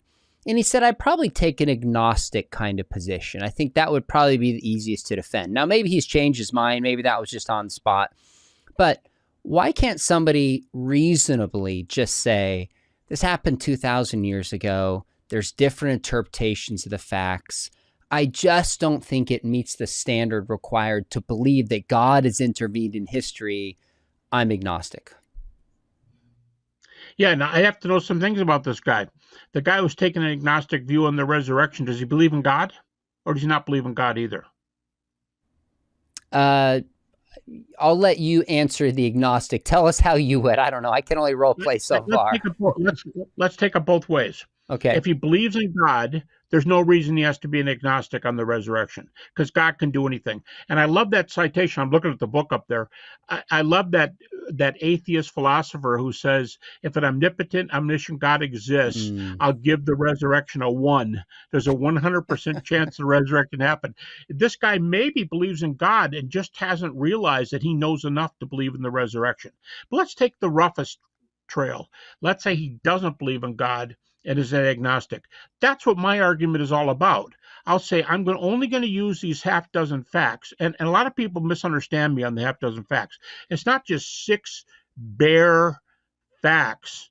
It's the data that confirm the facts. I just can't say reason number 1 is Jesus died by crucifixion. How do I know? I've already brought in the breathing. I brought in the breaking ankles. I brought in the spear wound. I brought in he couldn't convince anybody. It's the data on each one. But it's just those 6 and the data that confirm that. I'm going to say to him, you're an agnostic. What do you do with these facts? I would like you to respond to my facts and pick a naturalistic theory that accounts for all the data. And that's the point of the minimal facts argument. Dom Crossan allows these. Marcus Borg allows these. Gerrit Ludemann allows. Let me use Gerrit Ludemann for a moment. Gerrit Ludemann, you already said, believes in the hallucination theory. He did. He's passed away now, but he believes in the hallucination theory. But Gerrit Ludemann says in his book that when Jesus died, which he truly died, the apostles began preaching the message, Gerrit Ludemann's word, immediately. They preached it immediately. There's no gap. They preached it immediately. So if that's an atheist who doesn't believe in the resurrection, Jesus Seminar member, Ludemann, and he's going to start with that. I'm going to push this guy a little bit. What do you think happened with these facts? Well, I don't think I'm prepared to say that. Well, because are you saying because you're not a specialist in this area? Well, sort of that's what I'm saying. Then I guess I'm saying if you want to check this out, you better become a specialist in this area. If it's that important to you, you should study it. But I don't think you can get away with it. But by the way, I have a chapter on agnosticism in that book. I have a chapter on agnosticism, and I give, I think, 5 or 6 reasons why the agnostic position doesn't work. But one of them is you've got these arguments. So you may not want to say something about the resurrection, but you should at least tell me what's wrong with these facts. And if you can't, especially if you allow God. And now here's another thing I do. Some people say, no, I don't give you God. I don't think God happened. All right, let me go back door with you. We've talked about this before. I'll say, what do you think about near-death experiences? And the guy goes, I don't know, but I've been reading them. And guess what? In a recent survey of atheists and agnostics, only atheists and agnostics, 32% of them said they believed in heaven / or afterlife. 32%. And we both know philosophy. We both know their view doesn't allow that move. If you're an atheist, you don't have that luxury. But 32% of them believe in an afterlife. Okay, good. So 32% of your own people who are not specialists, just run-of-the-mill people, are going to give me a resurrection, 1/3. If I get afterlife, which I think NDEs give you, because there's hundreds of highly evidenced ones that show there's an afterlife, I think. If there's an afterlife, see, if there's God, and this guy says resurrection is a 1, it's 100%. If there's an afterlife, that favors my view for resurrection. Are you going to be an agnostic on the afterlife too? Are you going to keep compounding your agnosticism? When are you going to stop and say, I'm checking this out, and I'm going to come to complete conclusion? I like to go to the back door, and I like to argue there's an afterlife. And if there's an afterlife, that favors resurrection big time. One more thing we haven't talked about back in the David Hume thing, and it comes up again right here for agnostic or atheist. I have an appendix in volume 2 where I argue against naturalism / materialism. And I'll say, and I cite several people, really big name people, Flanagan, Swinburne, and world famous, but I cite atheist philosophers too. And the key is, very few people say, let me just make the assertion, I don't think there's any empirical evidence for the truth of naturalism or materialism. I don't think you can prove it. So wait a minute. Let's say you're the skeptic. This whole interview, you've been going, what about this? What about this? What about this? What about this? And I'll say, on what grounds do you do that? Oh, well, I'm a materialist. I'm a naturalist. I'm an atheistic evolutionist. Great. Let me just stop. time out. What is the empirical position for what is empirical data for your position? And you're going to refute data on my part and sit there smugly without data which establish your position. If naturalism is an assertion that everybody likes, who wants to be free, who wants to have sexual freedom, wants to have political freedom, wants to have cheat in business, get the government off their back, whatever. If you want to be able to do whatever you want, and you say I'm a naturalist, you don't have any data, but it seems like it's trying to back up your worldview and your emotions, not anything you have evidence for. So here I'm giving you evidence for the resurrection, and I go, oh, looks like there's a God. I don't know. I don't think so. I'm an agnostic. There's an afterlife. I don't know. I'm agnostic. If either one of those things work, the resurrection's gone up significantly in likelihood. Either one, God or an afterlife. So I would use all those things. And I switch gears when I'm debating.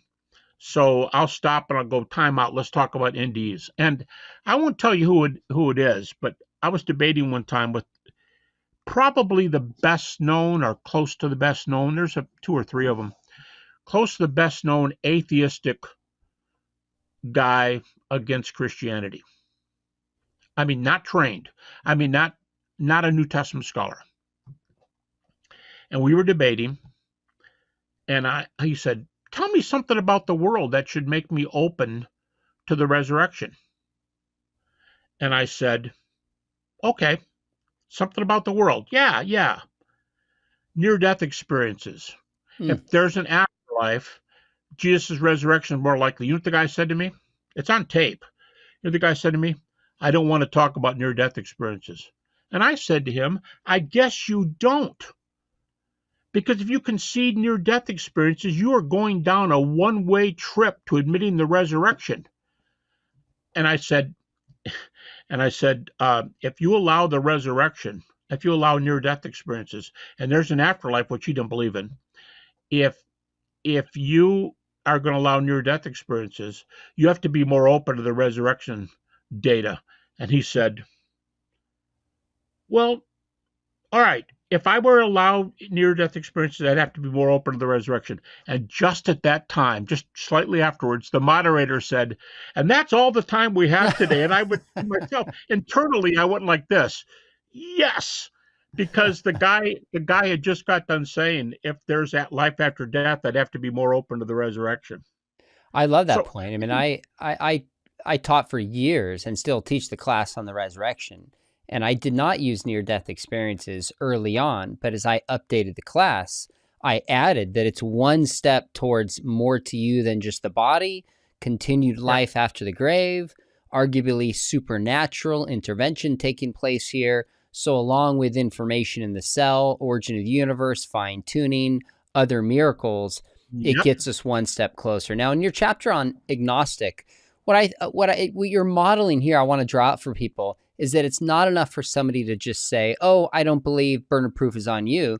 You're saying the Christian and the atheist, the Muslim, the agnostic, have a set of beliefs of how they see the world, and those need to be justified as being the most reasonable. And so I think that's a reasonable, helpful way to approach it. Now, we're brushing up on time. You told me you were working on volume 4 for this, so I don't want to keep you any longer than necessary, but do you have a sense of where resurrection studies are headed, and or where, like, kind of specifically objections to the resurrection are headed? What themes have you seen recently? And if you had to guess where they're moving, what would you maybe guess? I wrote an article for the Trinity Journal about the year 2000, and I argued that there was a slight increase in natural theories that have been popping up of late. And I gave a bunch of examples. It's like I was arguing. One of the guys on the board didn't want to publish the article because he thought I was giving a head start to critics who wanted to deny the resurrection. That wasn't my point. That wasn't my point. I was trying to warn believers that maybe you should be aware of these things. And I ended the article that way. Be aware and move on.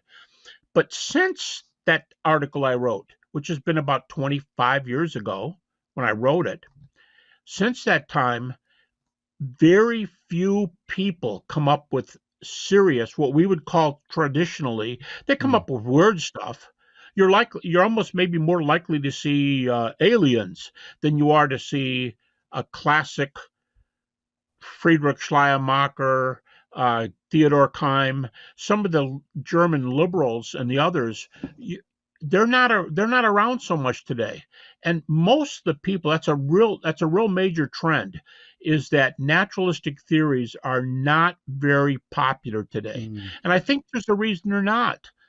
The data are so firm because they're backed up. The fact that scholars back them up is not the main point. This point is, why do critical scholars allow them? Because the data back them up. Now the scholars get on board. I think today, Sean, we're moving toward an age that's going to open up. And I think we already see signs that naturalism is losing ground very quickly. And we're going into some amorphous, I don't know, call it what you want to. It's a pantheism, or as Schaeffer used to call it, pan-everythingism. I mean, it's the whole kit and caboodle. You believe in an afterlife? Cool. Do your own thing. Just leave me alone. And I wouldn't refute that. And today I see very few naturalistic theories. I did that book because so many people have to. When you write book one, you say, look all these evidences. You ask for comebacks. And when they give you comebacks, I want to write against them, because we do have the mythicists here, and we do have occasional ones. You know what? Here's something for you to think about. I'm going to write a journal article and say this. I hope as soon as I have enough time. The guys who believe in a single naturalistic theory are dying out. And two of them have died in the last couple of years. Garrett Ludeman and John Shelby Spong have both died in the last few years. Tell me something. How many guys, I don't mean well-known debaters who are atheists and they're popularists and they're not New Testament scholars. How many well-trained people in the field, history, philosophy, but it's got to be they know the New Testament arguments. They know where things are. How many people today, how many can you name, who believe in one specific naturalistic theory? I'm not saying there's no one. I'm saying I think it's really changing. In 2000, I saw a lot of them. Today, I think most people are saying, I don't know. I don't argue like that. You can't. Oh man, faith is something we all have to have, and we all have to do our own thing. You can't prove faith. Any old goofy thing that's not a naturalistic theory. I know born again Christians who say you shouldn't be doing all this, just believe. That you don't have to be a non-Christian. I think that's a major trend. We're getting away from the naturalistic theories. With Ludeman and John Shelby Spong dying, some of the critics have changed.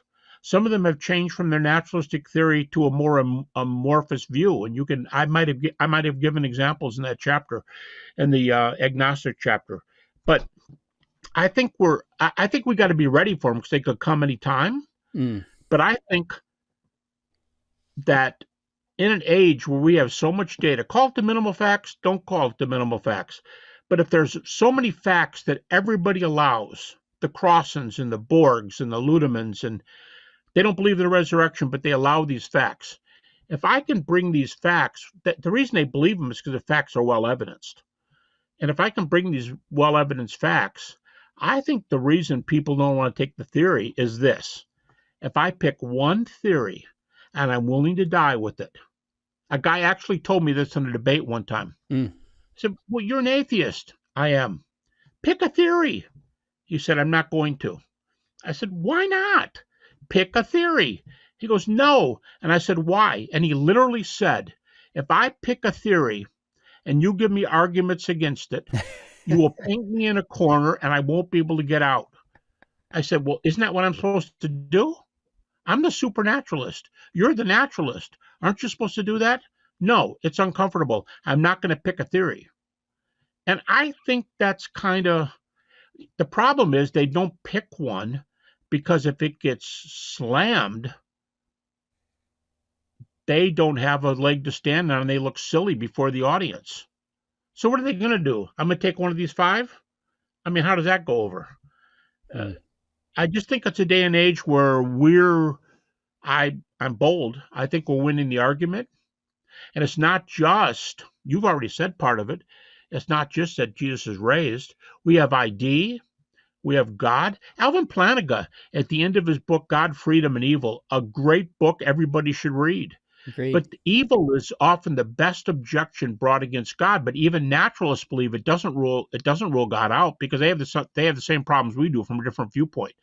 And even naturalists will even say that. But Plantinga says at the end of his book, God, Freedom, and Evil, he said, if you use the free will defense that I've laid out in this book, he said, it refutes the evidential problem from evil. So even the best comeback, Al says, you can handle it from philosophy alone. Now, what about ID? What about life after death? What about, resurrection, appearances? What about, almost all the New Testament critics? A New Testament critic said this recently. He said it's unanimous. I don't think it is, but he said it's unanimous that Jesus was a healer and an exorcist. Really? You're going to give me that? He's a healer and an exorcist? Well, then what do you do with it? If you're going to grant that Jesus was a healer and an exorcist. In Mark 2, he heals the guy, but then he pronounces his sins are forgiven. So if he can do miracles, certain theological points come from it, like forgiveness of sins. But what do you do with Jesus being a miracle worker? Here's another one. And we talked about a backdoor argument. Oh, Mary's on our side. There's a backdoor argument. Here's another backdoor argument. Well, I had the book right here next to me, but I've already put it on my shelf. What about the well-known psychiatrist, an MD, and basically an MD in psychology? That's not really accurate, but a psychiatrist who thinks he can prove the existence of the occult and demons. He thinks he can prove their existence. Well, there's another backdoor argument. If there are demons in the world, look out, because now we're on second base. We're on first base with Mary. We're on second base with the demons. We're on third base with the near-death experiences. We're almost home free. And we wonder why people, I'm being facetious, but we wonder why people don't bring up arguments, because I think the data are going in our favor right now. Why do 32% of agnostics and atheists believe in an afterlife? I think it has a lot to do with NDEs. All right, final question. Give us a quick update of when maybe volume 2 comes out this fall. People can pre-order it right now. Comes out soon. I'm using it in my class, In Defense of the Resurrection, my grad class at Talbot Biola. We're using both the volumes. When is 3 coming out? And when do you think volume 4 will come out? Okay. I just happened. I didn't do this for our lecture. I've had it here for weeks. This is what the press told me a few months ago. This may change. But volume 2, September 15th, and about exactly, what is that, 1 month ago yesterday. Volume 2. Oh, and they tell me if the books aren't in the warehouse, they're going to be there very quickly. They're on target for a September 15th release. Volume 3 is due out May 15th, 2025. Okay. Volume 3. That's fast. Volume 4 that I'm doing now, my due date's November 1st, 2024. They're saying volume 4 will hopefully be out on November 1st, 2025, 1 year later. Wow, that's fast. That is like 15 months this whole thing will be out and done. Isn't that amazing? Well, they set up a plan that the books would be out 8 months apart, not a year like a lot of these groups of books are, a year apiece. They set it up for 8 months. Now, they may not make, there might be a lag, and the last couple might be 11 and 12 or something. But yeah, and then I live in a little lake. I could see it out my window here, but I haven't gone fishing. I bought this house because I love to fish. I haven't been fishing.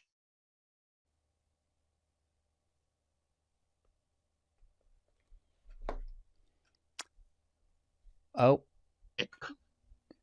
I live for that day, so I'll be glad when November 1st comes around. I hope my volume 4 is ready, but that's the one that's due first week in November of next year, 25. That's exciting. Well, it cut out just a little bit about how long it's been since you've been fishing, but the point is you've been working hours and hours every week, plowing away at this. You should be really proud at the contribution. And this alternate hypothesis book, I've got it right here. I don't have the physical copy yet, but I printed out all 900 pages and read about 80 to 90% of it. Prepping for this. You are a man. Oh, it's fantastic. Did you say you required volumes 1 and 2 for your class? Oh, wait a minute, they can't get volume 2. So what do they do? Well, they'll get volume 2 in September, and then we'll just assign Okay, it through the rest of the semester. So it better come but are out or you I'm gonna, in trouble. all right? So you're gonna, I mean, money wise, you're gonna require volumes 1 and 2 for students to buy for class. Yeah, partly because these are the latest up-to-date definitive case for the resurrection. If I'm going to teach a graduate class on the resurrection, students should have it. Now, they can get a copy from the library. They can borrow it from somebody else. They don't have to have a physical copy, but I'm I requiring gotcha. readings from it, and I hope that they will get a copy. So Boy, that's amazing. I've never heard. I haven't heard any. Somebody asked me last night, has anybody required this for one of their classes? And I said, I'm pretty sure Sean told me he's requiring volume 1. Now I can say that was months ago. I say now, yeah, Sean's going to require volume 1 and volume 2. I'm doing You're volume doing a 2. real service here, man. Now, I'm also require Fate of the Apostles, but I have a 10-year update coming out in spring. And I won't answer this right now. You and I can talk later, but 5 of the apostles I've just slightly reassessed in terms of the past decade of studying this and getting support and critique. And I think we've really landed on where the historical evidence points. I think the argument's stronger than ever, but I think we need to nuance a few things. That's a conversation down the road. You and I can have that one. But All for right. now, Are you nuancing it? Are you nuancing it up or down? Is the I'm gonna case looking better? I'm gonna hold off on answering All that right. question yet. But Okay. here's what I'll Okay. give you. I think there's been strong pushback on at least 1 or 2 of the apostles, and I think the case that I laid out is stronger than ever. I think 1 I slightly notched down, and 2 of them I completely shift. Now, with that said, I think the 4 that you mentioned still died as martyrs. I don't shift there. And I'm gonna leave it at that until releasing stuff as it gets closer. But the core of the If you're going to argument keep is there. if you're So going to keep the top 4, see, even if you abandon ship and say I got to drop one of those, everybody can say there are first century sources for the deaths of the 2 James, Peter and Paul. First century accounts of their death within the first century. That's pretty darn early for ancient texts. well, maybe what we'll do when this comes out, I'll send it to you, and you can like flip the script here and interview me, cross-examine me like I did, and we'll have that conversation. It would be fun. I can because I have a website too, and yeah, that's cool. Well, I'm anxious. When is when's Fate of the Apostles 2 due out? Sometime in 2025. I just turned in the manuscript to Rutledge, and so I don't know the date, but sometime that year, because the first book came out in Are you able? 2015. How much have So, you added to the manuscript? oh, How many pages? let me think about this. They gave me at least 20,000 more words from what I had. So that's maybe 15% more. I haven't seen the final page count, but it's a 20,000? substantial I'm gonna update. I'm gonna do it right here on my calculator. Did you say Well, 20,000? they gave me that. I don't know that I used all of that. So Okay, I but even don't so, know, they did. but it's a lot more. I expanded and pushed closer to that number. Okay, well, So I divided by 300, which is what I use on words for a page, and that is 67% more content. I mean, 67 pages by the way I divided it.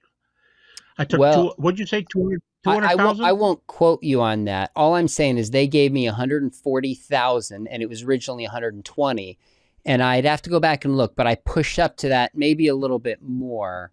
And so that's probably 15 to 20% expansion Yeah, roughly. But if you go with those number of words, if you divide by 300, it's yeah, 66.6 more pages. I'll double check that before you quote me on it, but somewhere in That's that good. range we're Hey, talking. that's good because I mean I cite your stuff, but can you think of any? Let me end. Um, Sure. Let me end with 2 thoughts real quickly.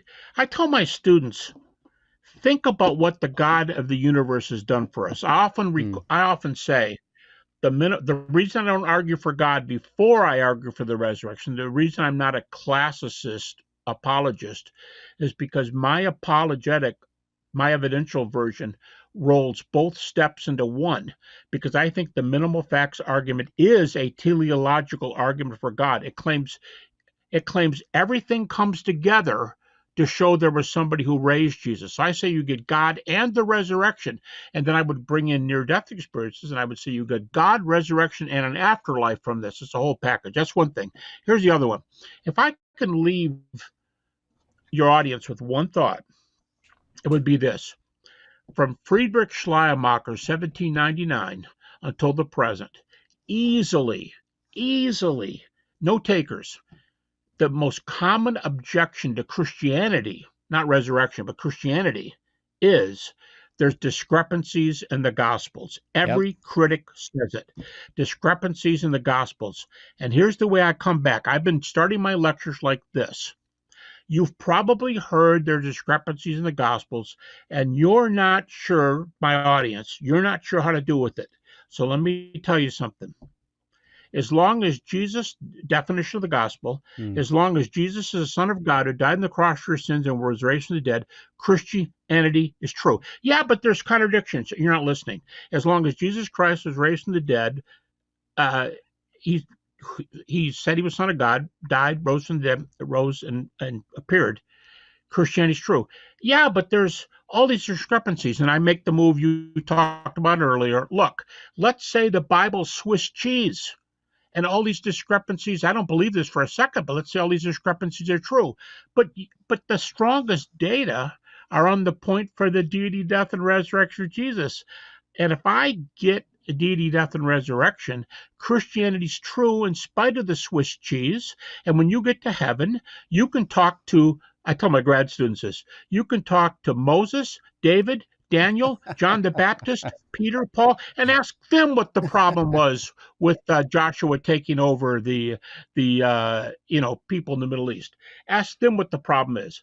But all I have to get is deity, death, resurrection, and that is solid. So therefore, Christianity is true.